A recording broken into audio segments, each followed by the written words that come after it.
Thank you so much, everyone who has tuned in. Of course, for the updates or for the overnight updates of the Mbarara City Rally 2023. So, if you can just share the link.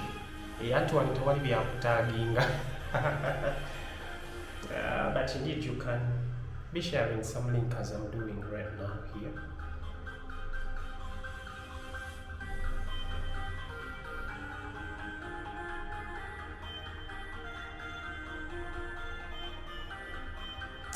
So let me share some link and we start.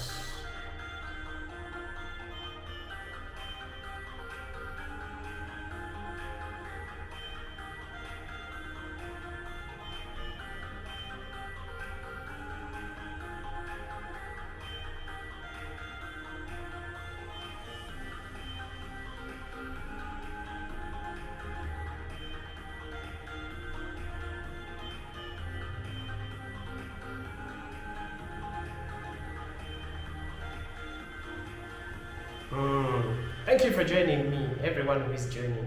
I'm still sharing some link here so that we start off. No one is staying behind.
All right.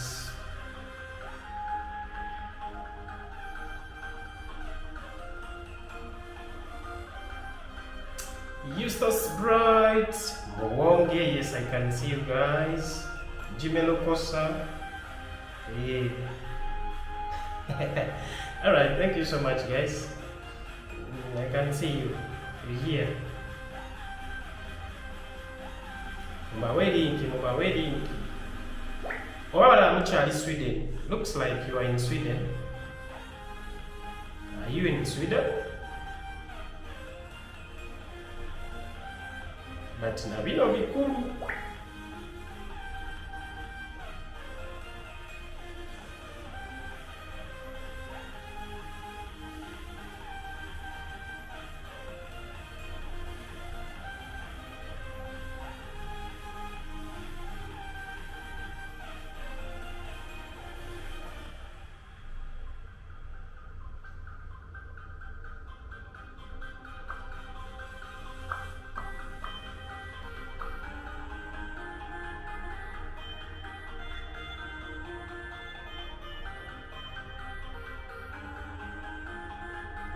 All right.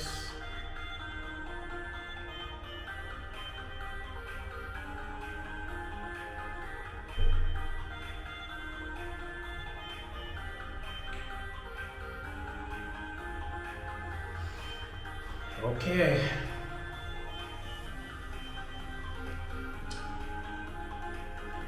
and the sharing is done, and you get down.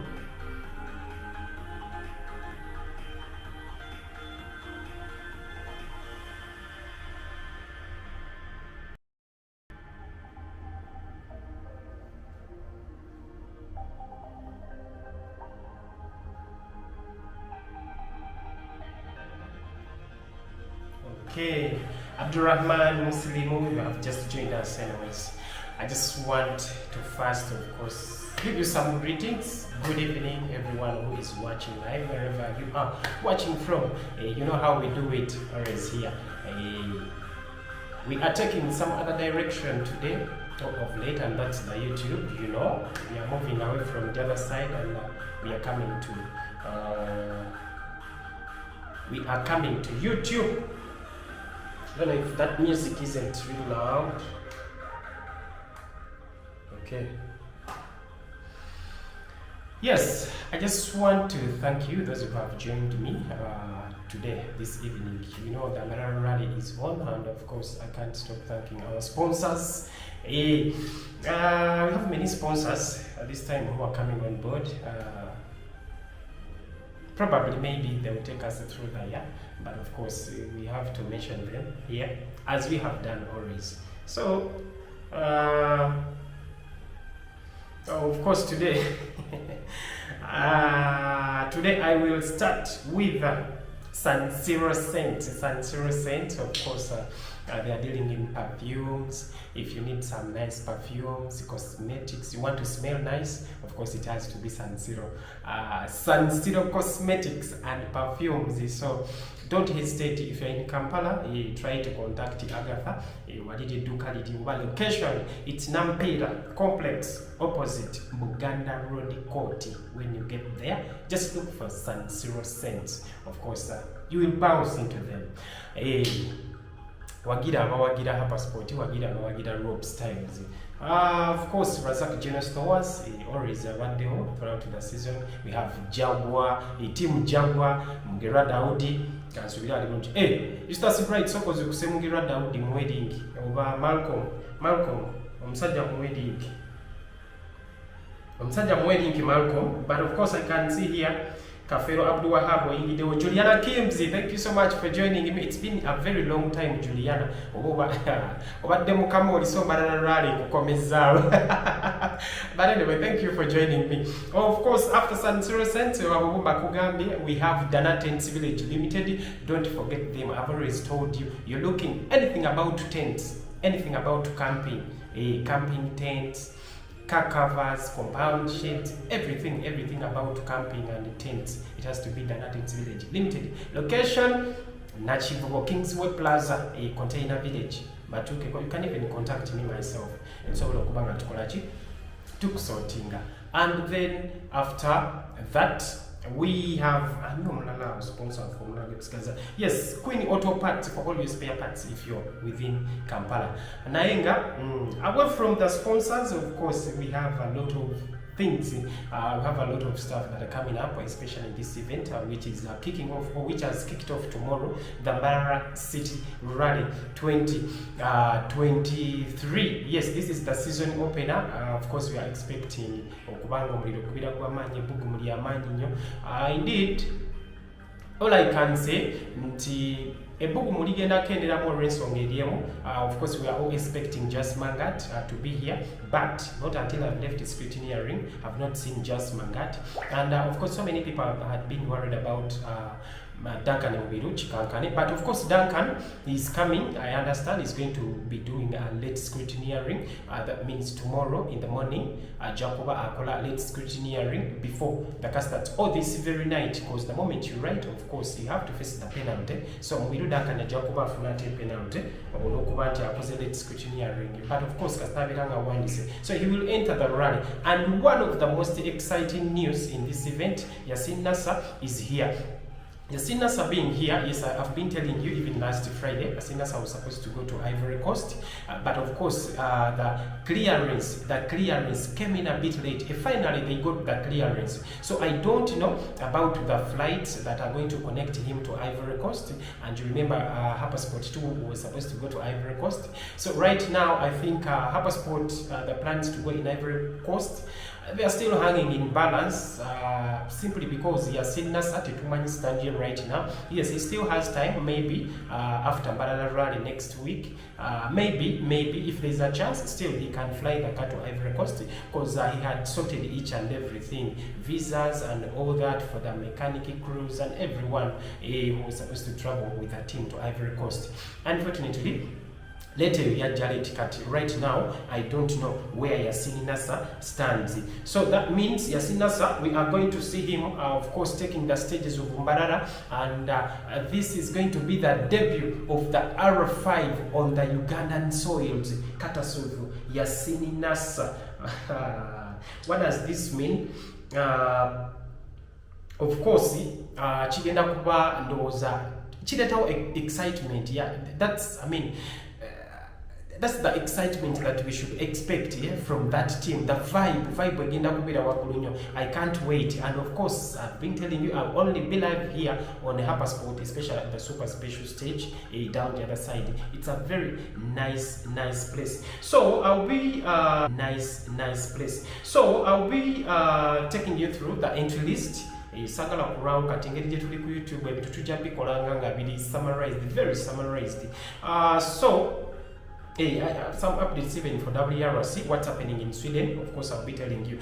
So now, yes, let me first tell you, there's change of itinerary. Yes, you saw the article on Rally Uganda that I wrote, of course, after getting the news that there was being a cancellation of the longest stage in this rally, that was 44 kilometers, the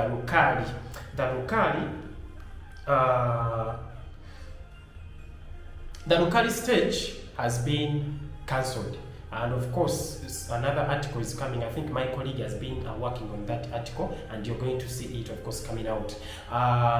Of course, getting to know the real reason why the stage has been cancelled, simply because I've seen even the construction of the road is still going on, and yet the stage was supposed to be run tomorrow. So Simani, but of course you're going to see the next article very soon, I think so, explaining all that and why the stage has been cancelled. So now this means the X-Effect stage, which was supposed to be run on Monday, tomorrow it's going to be the very first stage. So if you're coming from Kampala, when you reach Bihari, where we used to have the start, the start control of that stage, which goes through the other side. Is it Akageti? Is it okay, the other side where is there is Mwesigwa Resort. If you know where the start of that stage always that has been, this time it's going to be the FF. So Chitegeza in Egenda Kubira Bagena Chifugamu reverse. It was going to be driven in reverse, but it was going to be sharing the FF with the X-Effect stage. X-Effect stage, that was supposed to be the running stage in the morning of Sunday. But now, tomorrow, it's going to be still the first stage. Still, you will have to go at the same FF tomorrow. Bihari, if you're coming from Mbarara town, you reach to Bihari Trading Center, you branch on your left. Once you branch on your left, you're to get a so that side, I will worry FF. Abalala side mwitayo ku kipande, used to call it mba ku kipande. Sometimes what you do with a hairpin, so that side you can go all the way to that side and you enjoy the first stage. Now, the second stage, before we go to the super special stage, it's going to be, actually we will have to catch it. You will catch it, because me too still I will go live in that stage. Ojakuba Ogenda, you will move, coming back from Bihari, coming back to Mbarara town. Once you reach Pearl Diaries, is it Pearl Diaries? Yes. Whatever Pearl Diaries, there is a road which is branching off opposite Pearl Diaries, I hope you guys are noting this, those who are coming for the rally. Kubencha isimu zange tezigenda birako kati nabayize. Anyone who wants to talk to me, tojja kumfuna kasita rally etandika because my numbers will be off. So that inconvenience tetugenda kuddamu kubanga tugifuna. So note this, Pearl Diaries, opposite Pearl Diaries. Kwateri kubo. You go the first turn on your left again. Yes, remember when you're coming from Bihar, you're coming back to Mbarara. Opposite Pearl Diaries, you branch on your left, and you go with that road. The first turn on your left, you branch on the first turn on your left. You go straight. Ujakubira wakatimo stage. That stage is I think 19 kilometers, 15 kilometers. But of course, ujakubo olinga mu 10 kilometers to the FF. So our motoka jazira babulungi muka trading center kaliawo. Bonovao, you will drive straight to the Boma grounds where we will have the super special stage. So I hope you've noted that. So those are the Saturday stages or tomorrow. And on Sunday, of course, you will have to go back at Bihare to watch that stage, the X effect, because even on Sunday, it's going to be done. And again, after that stage, you will have to go back in that Bishop June stage where you watched on Saturday still. But this time, you will go straight, not until you will find a hairpin waliwo n'omugga, that is a river is. So we'll not have a bridge and you see the river stage there. That's where you will watch the cars from before the FF. And of course that FF is in Kakoba or near Kakoba Trading Center. Is it Kakoba Trading Center? Okay, along that road. But of course I have directed you where you will pass okusobola okubanga okwata stage A. And after that stage, you will drive back from Kakoba Road through Mbarara town, and you will go to Ibanda Road. Ibanda Road, that's where the third stage will be. Ibanda Road. Is it, what's the name of that vocational school? Njira, but still tojja kubula cause it's on main. The FF is on the main. Along Ibanda Road ojjajiraba tojja kubula. So that is it. From there, I think it was a rally Jacobi Olachi Egwa after that stage. So that is it. If you're coming for the rally over this weekend. So now, and that has been some changes with the bulletin today. Kakati,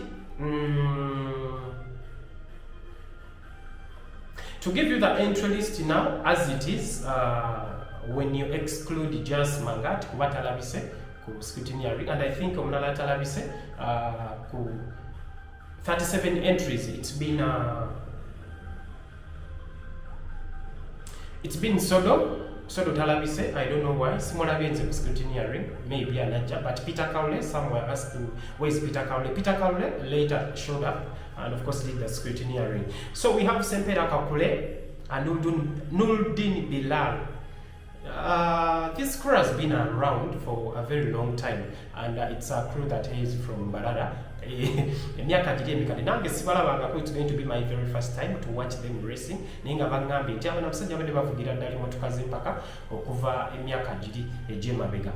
have Nuldin Bilal and calling the notes to Sempera Kakule, yes, Kakule, in the Subaru Impreza GC8. We have Faizo Kaira and Monica Mirino in the Subaru Impreza GC8. We have Mansur Lubega and Arthur Gorobi in the Toyota Levin. We have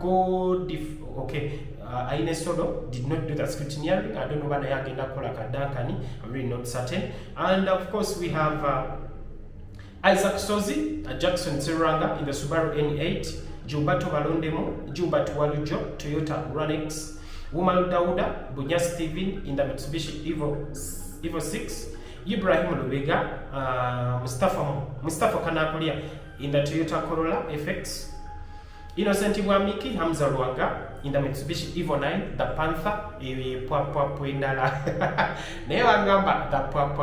it's only one car. And that Pwa, it's the Evo 6. Kati eno Panther, atena yo mugenda juwulira ngeyogera amaloboozi ge gamu ng'ageeri naye nga this is an Evo 9. Innocent Wamiki, who is coming back after a while. So you're going to see Innocent Wamiki in the Evo 9 and Hamza Ruanga. We have Godfrey Chiyimba, oyo kwensibira sente zange mu CRC. Just because his team Hapasport and his team Mokono, so you know why. I bet my money, or I put my money on him. So we have Godfrey Chiyimba and Abani Mulindwa in the Subaru Impreza GC8. We have Happy Richard Katahungwa Mwambazi Lawrence Nkulabe koli live wane no musajja wuno akomyewo yene Mwambazi Lawrence yaliko driver omusajja ono yaliko co-driver yeah. Happy Richard Katahungwa and then Stevenda in the Subaru Impreza GC8. Yasini Mukasa, Duncan Katumba in the Toyota Corolla FX GT, Moses Sokero and Ismail Mosoke in the Toyota VTs. Mustafa Mukasa, who is coming back, and Dorin Nabira in the Subaru Impreza N12. Isa Nyanzi and Mansul. Isa Nyanzi and Nasta Samir in the Subaru Impreza N8. N10. Yafet Lugaizi and Ali Subuga in the Celica GT4. Mohamed Bwete and Shakira Nabwami in the Mitsubishi Evo 7. Nagambe motoka biyambadde bya Evo 9 nainga nyumba ya Evo 7, so mugira mwenzo kuweza it's an Evo 7. And of course we are having Nasa Motevi, the champion of 2010, and Bashir Mbogo in the Mitsubishi Evo 9. We have Edward Chirumira and Gloria Nantongo in the Toyota Corona. Ono musajja yazimbye motoka ye naye ndinda kulaba Corona bwetambula Musa Mulimira owonye Musa Mulimira badde njagala olete Swift yeyo. Anyway, I pray that you appear in Bukedea, because Bukedea is where we are going in the next round. So omusajja abazimbidde Toyota Corona. I'm only waiting to see how it's moving tomorrow in the stages. So we have the Corona there of Edward Chirumira and Gloria Nantongo. Samuel Watendwa Isaac Kalumu, who upgraded it to a Toyota Run-X. We have Warrant Officer Ismail Lule and Alvin Luimbazi in the VW Golf GTI. We have Peter Jensi and Kevin Luambula in the Toyota Celica. We have Peter Karule and John Bosco Musisi in the Subaru XV. We have Mustafa Mukasa and Pius Luja. Yes, Mustafa Mukasa is back in the N12. Yes, in the N12B. Woman Kachama and Robert Katabarwa. No, I think these ones there, they have not done the scrutineering.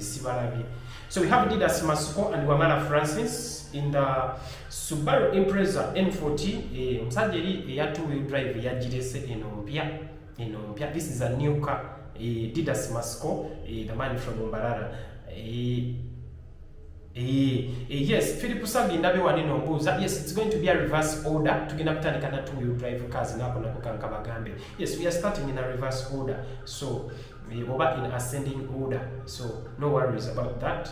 Of course, we are having Didas Masuko Amana Francis in the Subaru Impreza N14. Ismail Ortega.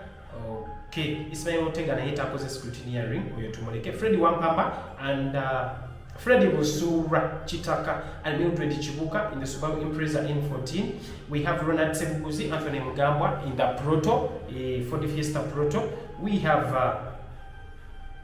Jonas Kansime and Ronald Bukenya. Lero Ivan Tushabe taliwo, so Ronald Bukenya asobola okubanga mutulirawo mu co-driver's seat. So we are going to see Jonas Kansime and Ronald Bukenya in the Mitsubishi Evo 8. Hassan Alwi, who is back, and Musa Nsubuga is back in the cockpit in the Subaru Impreza N14. Mobiru Duncan and Joseph Bongole in the Ford Fiesta Proto. We have Yasini Nasa Ali Katumba in the Ford Fiesta R5. So those are the entries that we have. Actually, we could be now having like 33 entries that are going to, is it that around 34 entries that are going to start this rally, or the Mbarara City Rally 2023. So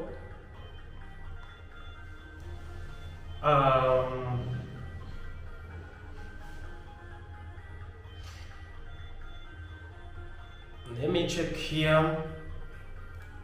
Yes, waliko wali gundi WRC Sweden, but of course let me first check here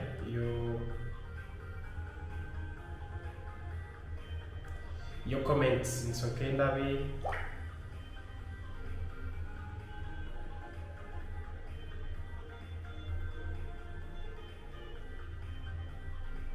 Okay, just to check here in your comments, Kandabe. Mohamed Selukuma Ogambi, what about just? It's just Taliwo. I've told you, takoze scrutineering. Just manga takoze scrutineering. Wycliffe Sally Ogambi, I've not seen Chikankanaja is going to do like scrutineering. Ngabwe Nchikugambye. Moses Jagenda Ogambi simanyi into sedate. Ubali to sedate. Ogezeza kutoka mude. Abdul Wahab Kafero Ogambi warrant office Ismarule yakomawo di okuvuga. Juzi. Wahab, what is that violence for? So Lawrence Ogambye, omwana Chirumira, yalese gali wa. All right, no sir, I'm 100% miles away. All right, Kande Valley Ogambye. Okay, Kande Valley knows what Ogambani. Mwambazi knows what Omudamwa inacha Agambye. Okay. Okay, Mwambazi Taliwo Abdul Wahab Badobuza. Joseph Chiganda, give us distances. Ate distances ezachi muganda wange. Nze kasita nkubulidde points viewing points jeziri. That's where you have to go. Mwambazi Ogambye, those who are not ready didn't even appear on the entry list. Maka and Mukura. Yes, I've been telling you, Mark Lubega, kirabika tayagala kudda muvuga in 10. We also what the card did to him last year. Ndozambade munatya n'omukazi erinnya lya Super Rally. Super Rally boy or anything. Okay, something similar to that. Nga mwagala muyita Super Rally boy ndowooza. So Mark Lubega motoka yalabika tagenda kudda mugivuga. And of course Mike Mukula, I told you N14 teriwo kuba siye n'okuba teriwo, so that car is not there. So probably we will see Mukula maybe coming back in Bukedia wanaaba asobola okubanga afuna akayumba ka Subaru N12 kubanga nako akeetaaga ekitegedde bulungi nnyo. So that's why Mukula is not here. Mwambazi Ogambye anti okay Mr. Sibright Ogambye Duncan Mumuleke. Okay, Opio Richard Robs, see you at Boma Grounds. All right, see you Opio Richard. Abantu tebayitamu mpaka mu Riverizi. Abdul Wahab, all right, tebajayitamu bategedde. Michael Lubega, all right. Ogambye Mwambazi otukuba nnyo. Michael Lubega, okay, kuoli, all right. Katusubire omwaka guno. Wahab, chichi. Ne Wahab, woli team ki? Today tell us what's your team. Captain Taliwo Maru, kulabe kuoli awo. Okay, thank you for watching. Oza muli mukubo mujja.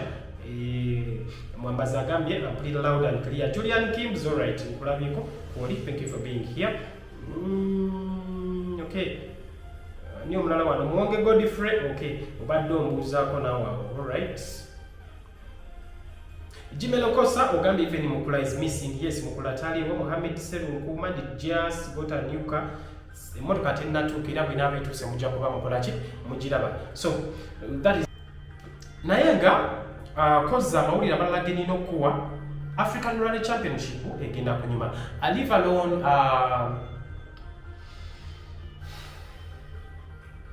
Raj Baj, of course, all the Mint Motorsport team. You know, the whole of last year, or the half of last year, we were talking about Mint Motorsport and Raj Baj, how he's going to participate in the African Rally Championship.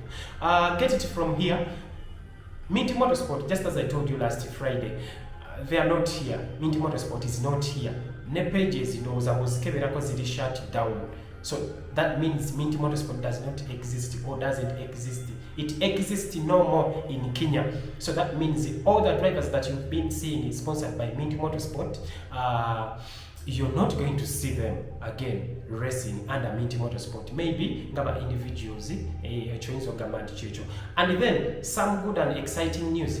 Pierre Canobio is entering the ARC. Yes, Pierre Canobio in the Hyundai i20 is also entering the ARC. The Nagamba, the very first information on Jijako Hypersport, Toina Walala Mugenda Jija.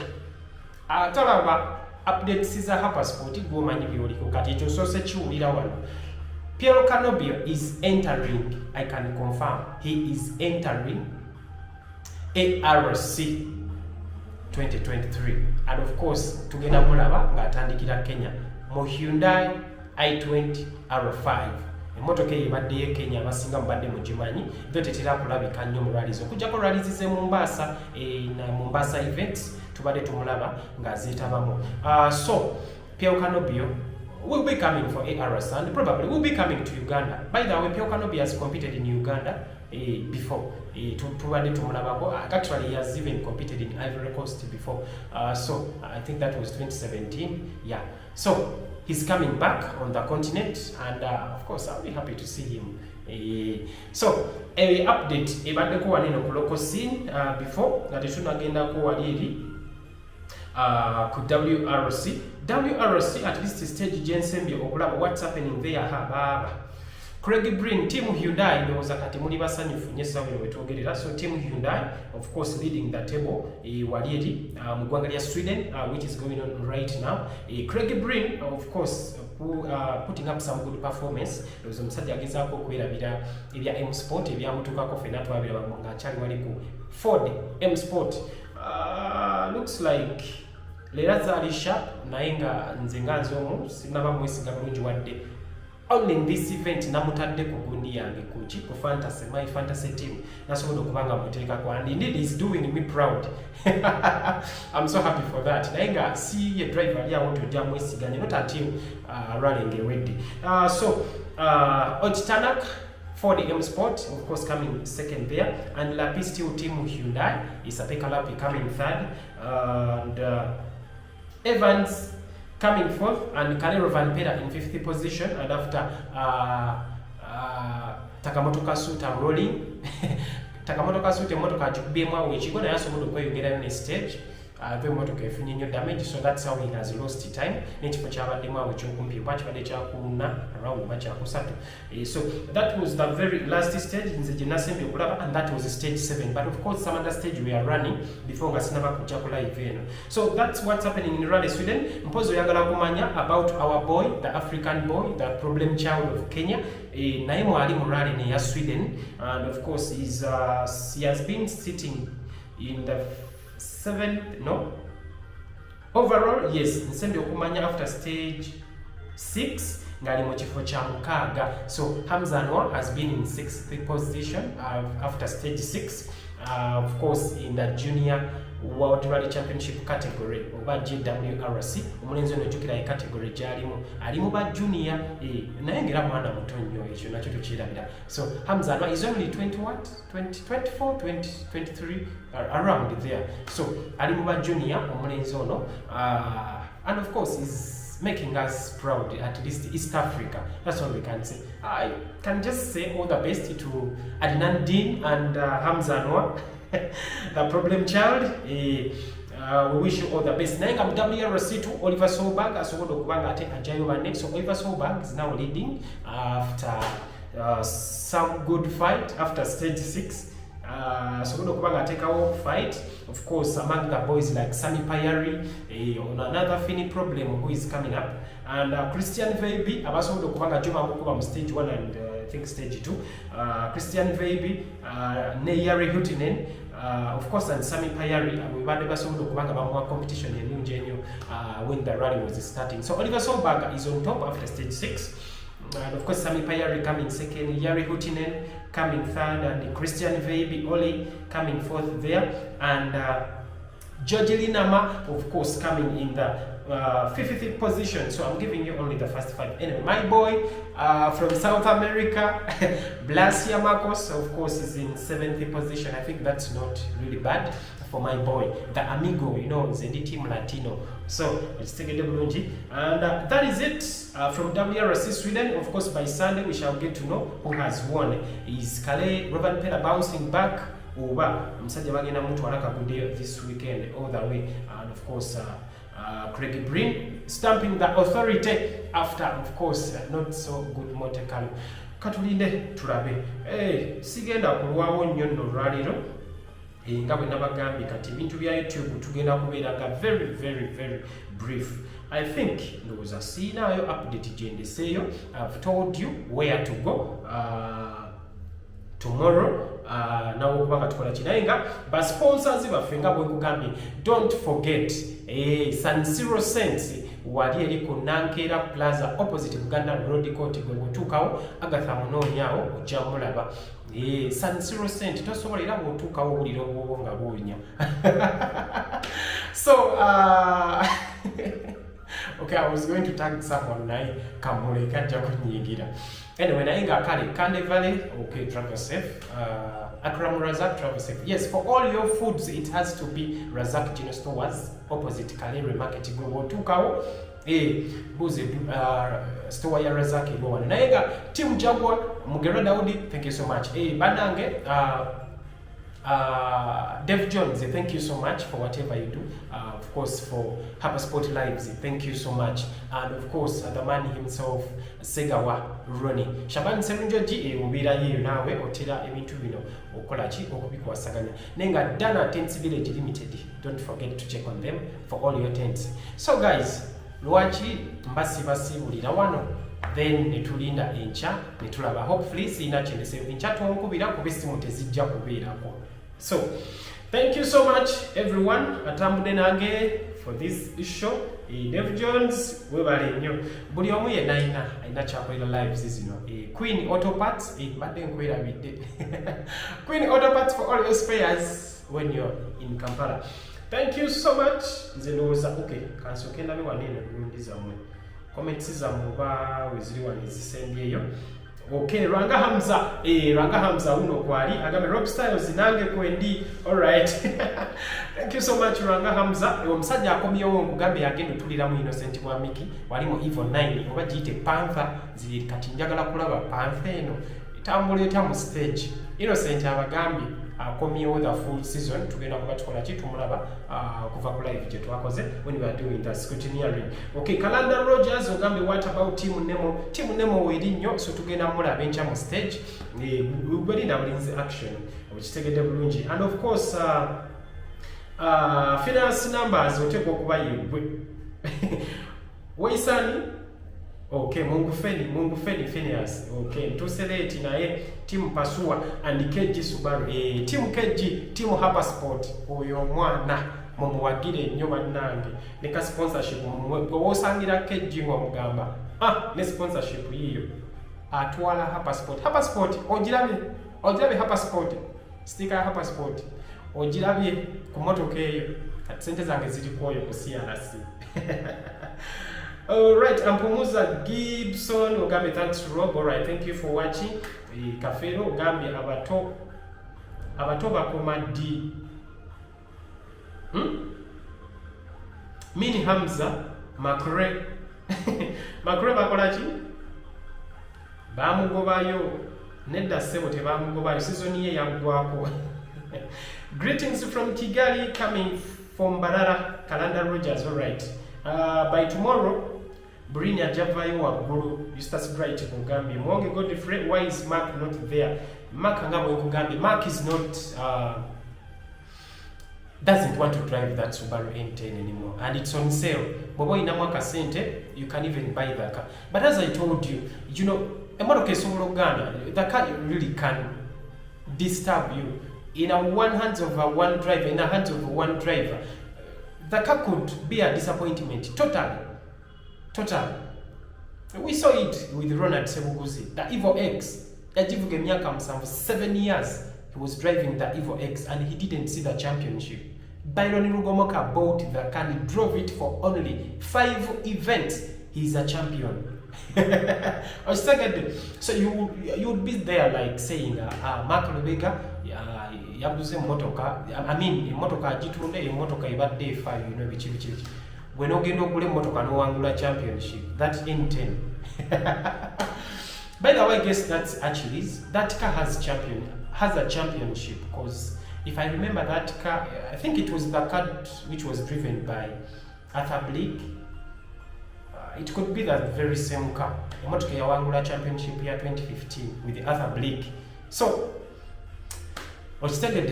you can't buy the car. You know, always a rally car is as new. It will be new according to the way you feed it. So that's a rally car, and it can disappoint you. A good example, or the living example, is Byron's car, that Evo X. So the car could always break down with Ronald Sebuguzi, always, and disappointing him. And the guy drove the car for only 5 events. He's a champion. What a luck! So you could go for the Mark Lubega's N10, and so boom, you were a champion. Sims Auto, Simzele, thank you so much for watching. You're watching live from Lusaka. All right.